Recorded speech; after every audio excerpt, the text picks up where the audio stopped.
Individually and collectively, as a UCSF community, we've accomplished so much in 2021, both despite and because of the serious challenges we faced. The ups and downs of the last 2 years have left their mark, shaping the culture of our institution and our society for years to come. But I'm optimistic that the resourcefulness, resilience, and grace under pressure we have already shown will get us through any tough times ahead. I am grateful for your efforts and your dedication to the UCSF School of Medicine, which continue to drive our missions to train 21st century physician and science leaders, bridge academic research, health policy, and community practice, forge new discoveries, and provide accessible health care to all. We have contributed significantly to the medical and scientific understanding of COVID-19 across many fields, and our research enterprise continues to grow.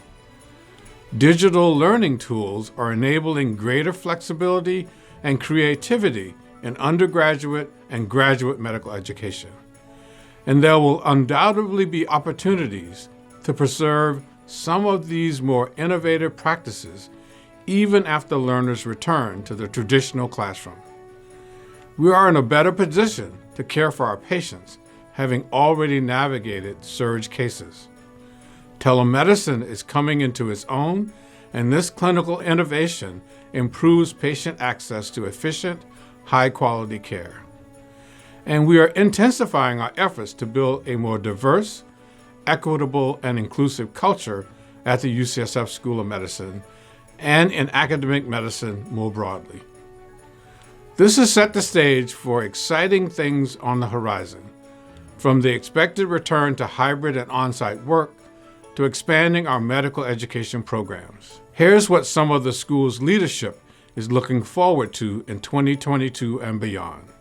The thing I'm most looking forward to right now is getting students back into the classroom and getting more of our staff and deans back into the office on a regular basis. I think it'll be really good for everyone's mental health to be in person, at least sometimes during the week. I recognize that this period of remote work and remote learning has created some opportunity for people to really tailor their experiences of their day-to-day life in a way that fits their lives. So I don't think we want to be prescriptive about it, but I do think actually having more freedom to assemble, to meet new people, to have those serendipitous encounters between faculty and students will be really, really welcome to most of our community.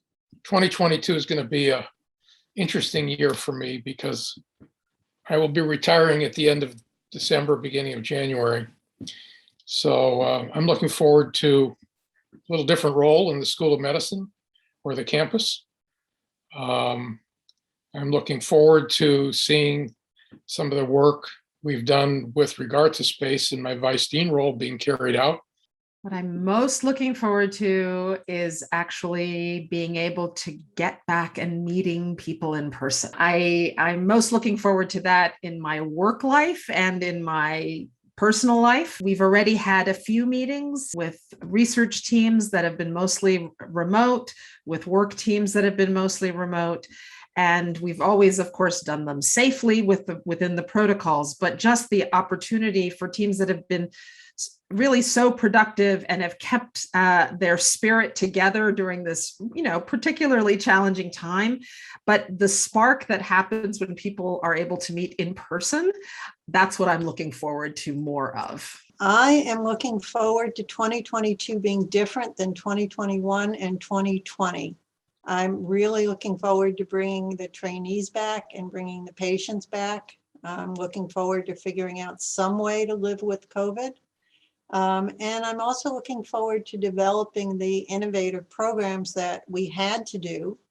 We made a virtue out of necessity, but a lot of those programs actually, I think, are really valuable and worth developing.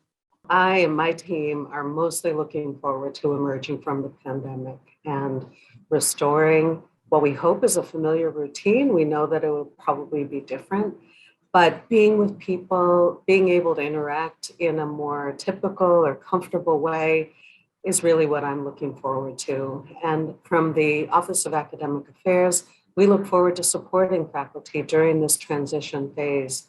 The key issue for the coming year is getting back to normal and trying to get people back to work again. And it's not just about returning to the lab as well. It's also about regaining all the wonderful informal personal interactions that occur in a research community. My most exciting thing that's going on is the completion of the new research building, research and academic building at the General. It's a 175,000 square foot research building that will also have teaching spaces in it and some clinical research spaces in it. And it will allow our research community to be in the same space, which they've never been able to be before. It's scheduled now to open very early in 2023. So this next year is going to be the time when all of the final touches get put on this building and all of the assignments get made. And it's going to be a very exciting time. These last few years, it's been difficult, and we've all faced struggles, both professionally and personally. And so I'm really hoping that this new year will give us a chance to return to some normalcy and some sense of stability, both in our work and in our private lives. I'm also really looking forward to sort of a creative redesign for healthcare in the future.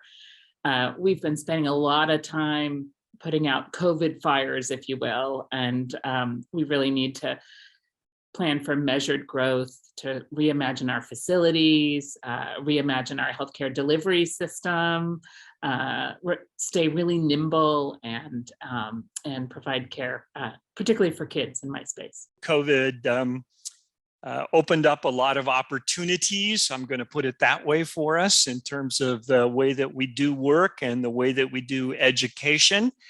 That will change the world going forward. And I think that the way that we work, not just within the academic sphere, but in the greater world, in terms of the role of the virtual environment for working, is clearly going to change. And the way that we educate is going to also change because of our, what we've learned works and what doesn't work well within the virtual environment. I'm particularly enthusiastic about the expansion of our work to both focus on and reduce healthcare disparities at UCSF Health. One really simple thing I'm looking forward to is just actually being able to lay eyes on people and get together in person and try to get the best out of the combination of working from home and working remotely and reconnecting in person and just having the kinds of conversations, interactions that we haven't been able to for the last while. It would take much longer than we have for this video to describe all the incredible work that has happened throughout our institution this year. Instead, I will say that I'm proud of each and every one of you. You are a true reflection of UCSF's commitment to professionalism, respect, integrity, diversity, equity, and excellence. I consider myself extremely fortunate to work with such talented, dedicated, and collaborative community of professionals. Even in the darkest days of the pandemic, your unwavering commitment to UCSF, to the communities we serve, and to each other was a great source of pride and inspiration. Thank you so much for everything you do. Wishing you and yours the happiest of holidays and all the best in the new year.